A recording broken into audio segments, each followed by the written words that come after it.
es el cierre de Colonia, del polideportivo número 2.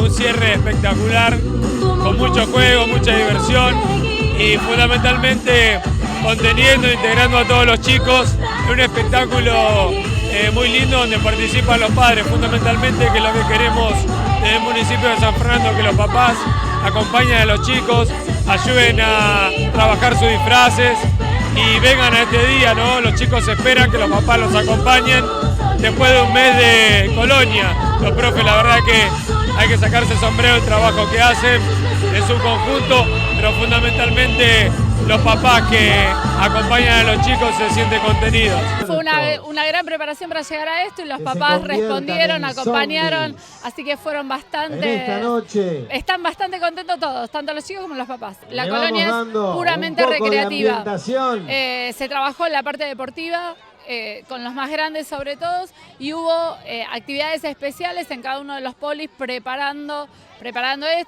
semanas de cocina, hubo actividades de cocina, hubo juegos con inflables, juegos con agua. Bueno, se va variando para que todos los chicos tengan ganas de seguir viniendo. Jugamos, pudimos jugar, estuvimos con las bombuchas, con la coreo, con las canciones.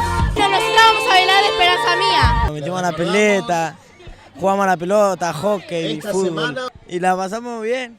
No queda otra que venir a la Colonia. Todos los días veníamos, antes de meternos en la pileta, íbamos a un rato, 20 minutos, ensayamos y de vuelta. Jugamos al fútbol, jugamos a handball, a quemado, al vóley y a muchas cosas más. Superamos las expectativas, dado que muchos chicos vinieron a disfrutar de la pileta y de la contención que hacemos en los polis. El intendente Andreotti siempre nos pide que estemos cerca de la gente y los polideportivos fueron parte fundamental de nuestro gobierno, porque cuando llegamos solamente funcionaban 2 y no tenían piletas.